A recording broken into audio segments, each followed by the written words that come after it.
ബിസ്മില്ലാ വൽഹംദുലില്ലാ വസ്സലാത്തു വസ്സലാമു അലാ അശ്റഫി റസൂലില്ലാ വഅലാ ആലിഹി വസ്വഹ്ബിഹി അൽ-ഫായിസീന ബിറിദല്ലാഹി അമ്മാ ബഅദ്. അഊദു ബില്ലാഹി മിനശ് ശൈത്വാനിർ റജീം. ബിസ്മില്ലാഹിർ റഹ്മാനിർ റഹീം.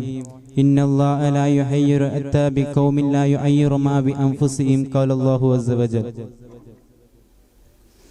ബഹുമാനപ്പെട്ട ഉസ്താദുമാർ, മറ്റു എൻ്റെ ശ്രദ്ധം ശ്രയിച്ചു കൊണ്ടിരിക്കുന്ന താലീം സുഹൃത്തുക്കൾ എല്ലാവരോടും അസ്സലാമു അലൈക്കും.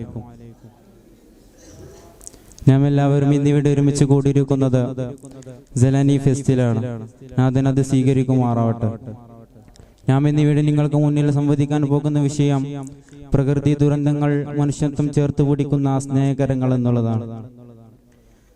നമുക്കറിയാം, ഈ ലോകത്ത് ഒരുപാട് പ്രകൃതി ദുരന്തങ്ങൾ സംഭവിക്കുന്നുണ്ട്.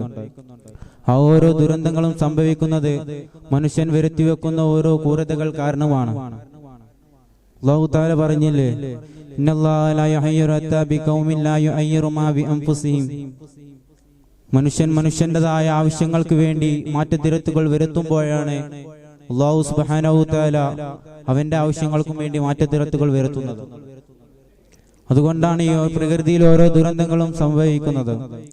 2013 പശ്ചിമഘട്ടത്തെ കുറിച്ച് റിപ്പോർട്ട് വായിക്കാനെത്തിയ ശ്രീ മാധവ് ഗാഡ്ഗിൽ എന്ന വ്യക്തി പറയുന്നുണ്ടായി, കേരളം വളരെയേറെ അപകടത്തിലാണ്. അതിന് നല്ല തക്കതായ കാരണം കണ്ടെത്തിയില്ല എങ്കിൽ നാം ഓരോരുത്തരും വിഷമിക്കേണ്ടി വരും. അതിന് ഇനി വലിയ യുഗമൊന്നും വേണ്ട, വെറും 4-5 വർഷം മതി. അവിടുന്ന് 5 വർഷം കഴിഞ്ഞ് 2018 കേരളം വലിയ ഒരു പ്രളയം തന്നെ ഏർപ്പെട്ടു. ആ പ്രളയത്തിൽ ഒരുപാട് ആളുകൾ മരിക്കുകയും ഒരുപാട് പേരുടെ സമ്പത്ത് നഷ്ടപ്പെടുകയും ഓരോരുത്തരുടെയും സ്വന്തം ജീവിതത്തിന് ആവശ്യമായ വല്ല സാധനങ്ങളും നഷ്ടപ്പെടുകയും അവർക്ക് ഇനി ജീവിക്കാനുള്ള പാർപ്പിടങ്ങളൊന്നും ഇല്ലാതെ അവർ ക്യാമ്പുകളിൽ കഴിഞ്ഞുകൊണ്ടിരിക്കുന്നു. അതുപോലെ തന്നെയാണ് 2023 സംഭവിച്ച വലിയ ഒരു വയനാട്ടിലെ ഉരുൾപൊട്ടൽ.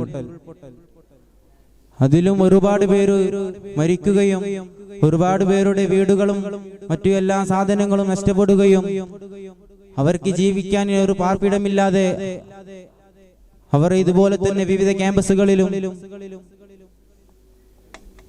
ജീവൻ അർപ്പിക്കുന്നു. നാം ഓരോരുത്തരും നമുക്ക് ഇവിടെ വേണ്ടത് പ്രകൃതി ദുരന്തങ്ങൾ സംഭവിക്കുമ്പോൾ അത് സംരക്ഷിക്കാൻ വേണ്ടി അതിനാവശ്യമായ വസ്തുക്കളും പരിശീലനങ്ങൾ ഏർപ്പെട്ട മനുഷ്യരുമാണ് നമുക്ക് വേണ്ടതെന്ന് ഓർമ്മപ്പെടുത്തിക്കൊണ്ട് എന്റെ വാക്കുകൾക്ക് ഉപസംഹരിക്കുന്നു. വാഖിറു ദഅ്വാനാ അൽഹംദുലില്ലാഹി റബ്ബിൽ ആലമീൻ. അസ്സലാമു അലൈക്കും വറഹ്മത്തുള്ളാഹി.